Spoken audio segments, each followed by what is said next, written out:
everyone, this is Julie and welcome to SOFHAB Reviews Netflix.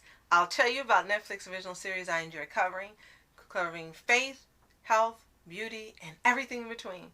Today Rascal is joining me for this maiden episode. Hey there guys, looks like we're starting off with this series talking about Somebody Feed Phil. In this show, Phil Rosenthal travels the globe to take in the local cuisine and culture of different cities from Bangkok, Lisbon, Mexico City, and more. But before we start, be sure to like, subscribe, and click the notification bell to get updates on SOFHAB Reviews Netflix. Yay! Somebody feed Phil. Okay. I love this show. I didn't know who Phil Rosenthal was prior to watching this. Learned he is the creator of Everybody Loves Raymond. And hopefully we'll get to see some episodes of that series after seeing this. Because if the episodes are anything like his personality and the joy he brought watching this, then we've got to watch this show. So, if anyone knows where we can watch episodes, let us know in the comments below. Right. And for here, it's almost something like you would see on places like maybe Travel Channel, Food Network, and things where they talk about different foods from all over the world. And here, he's traveling to, every episode, one city or one country in particular with all his cuisine and foods and dishes and things. And he has 3 episodes right now that are available to watch on Netflix, and we've been informed that a 4th season is definitely greenlit, and we can't wait to see that one. And within these 3 seasons, you have so much culture, so much beauty, and so many different cuisines. Some we knew about, some we didn't. We enjoyed so many of them. We don't have time to cover them all, but both of us loved London, Seoul, Montreal, Tel Aviv, and Bangkok. And Rascal's favorites were Chicago and New York City. And why? Because they had some of my favorite foods in both cities. And I loved how they showed how all of them are made, why they're so unique, and all the people that were just having a great time eating together with all these foods and in the cities. My standouts were Copenhagen and Buenos Aires. I love Copenhagen because in that episode we got to see Phil's family. He took his wife, daughter, and son to have dinner because it was his son's birthday.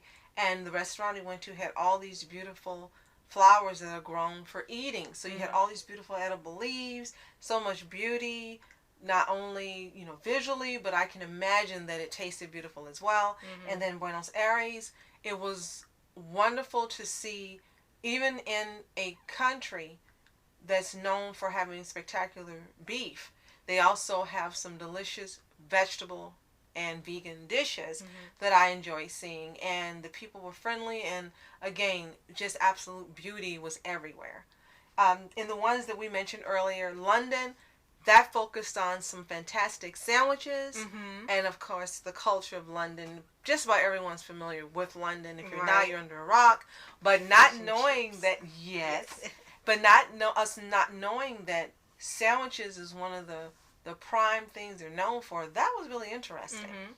Yes, and they even have sandwiches that had not just meat, but they have vegetarian and vegan sandwiches for just about everything. The vegetable shawarma. Right? Oh my God. Everything that was like a specific way that you eat, whatever lifestyle you eat with, then they have a sandwich for that. Absolutely.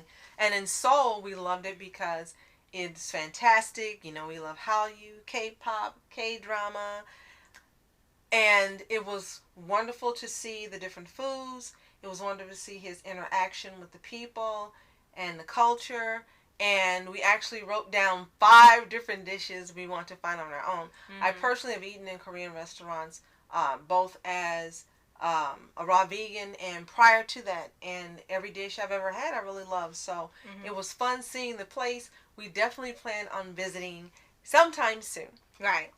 We also both liked Montreal.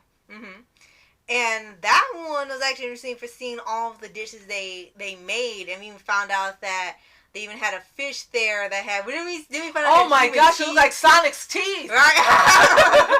And we saw that they're actually really big on fish. Just like you have London be big on sandwiches, here is like, this is a real place that has the fish market and everything, because they have all these different styles of fish and how they make them, and how they cook them in different styles. They have arranged different plates to make them look pretty.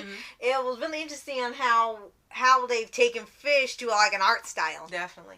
And another thing that stood out is he visited both the French-speaking and non-speaking areas of Montreal. Right. And you got to see, again, the beauty. I think one thing that really has me loving this series is the beauty, just the absolute beauty you don't really realize exists everywhere you go. It's there. You either have to find it or do like Phil, who goes online and looks up the places and finds where he wants to go, and he also takes recommendations from people in some of the places he knows that are there. Right. And that's the best way to visit any place, is just by exploring and finding what's there. We also both love Tel Aviv, which is actually the first episode we watched. Right.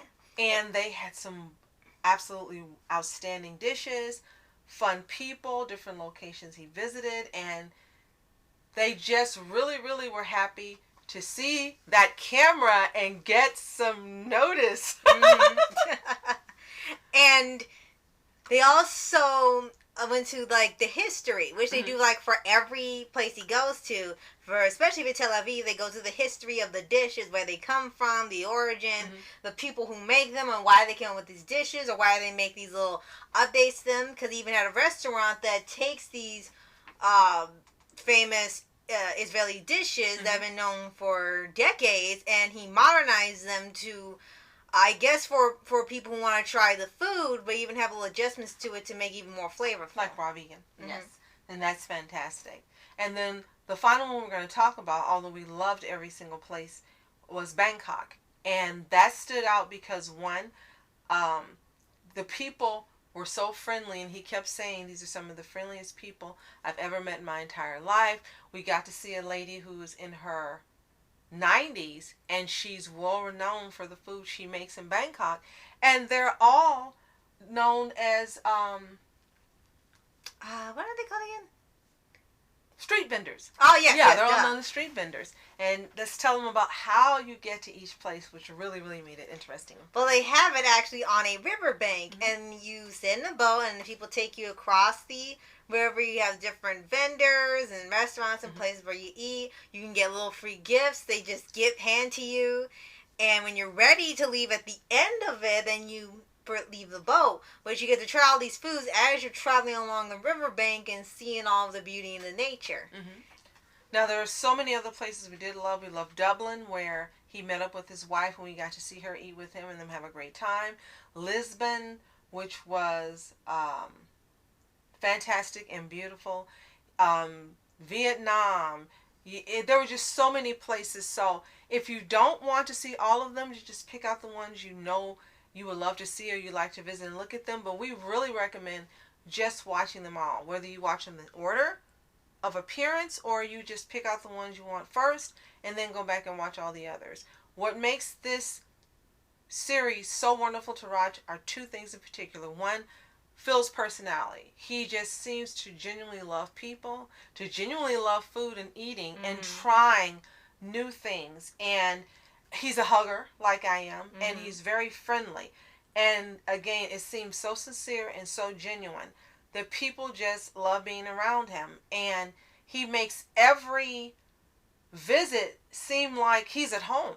It doesn't seem like he's visiting. He just seems really comfortable around everyone, including Cape Town and Mexico City. And he is what makes this series work. Right. And the second thing, as I mentioned before, is it's great to see famous places. It's great to see Michelin restaurants and top chefs and so forth. But it's also great to see people who are individuals and small owned businesses getting some attention and some love and showing what it is that they do well and showing you the love they put into it. And one thing that was really great about Lisbon that we loved is there were so many people who've come from different countries who have settled there, and they're selling the foods that are native to the countries they came from, like a mishugna from Israel, and you had people from Italy, and it was just fantastic seeing this. So if you've never seen this series, highly recommend you get on the Netflix and watch it. And again, there's a fourth season coming, so if you love it as much as we do, then we're looking forward to one more season. And the third thing is how at the end of every episode, Phil speaks to his parents and talks about where he's visited and what he's done. So we look forward to seeing Phil continue to speak with his dad, the places he visits at the end of every episode. It's just wonderful seeing the interaction between he and his family and the jokes he makes about his brother. It's really personal and fun, and you feel like you are just there on the journey and part of what's going on. And that's what makes this show absolutely special and wonderful and magnificent. Right. Thank you, Netflix.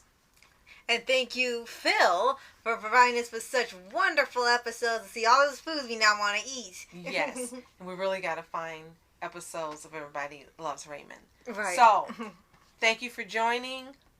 Look out for the next SOFHAB Reviews Netflix episode. It's going to be something fun.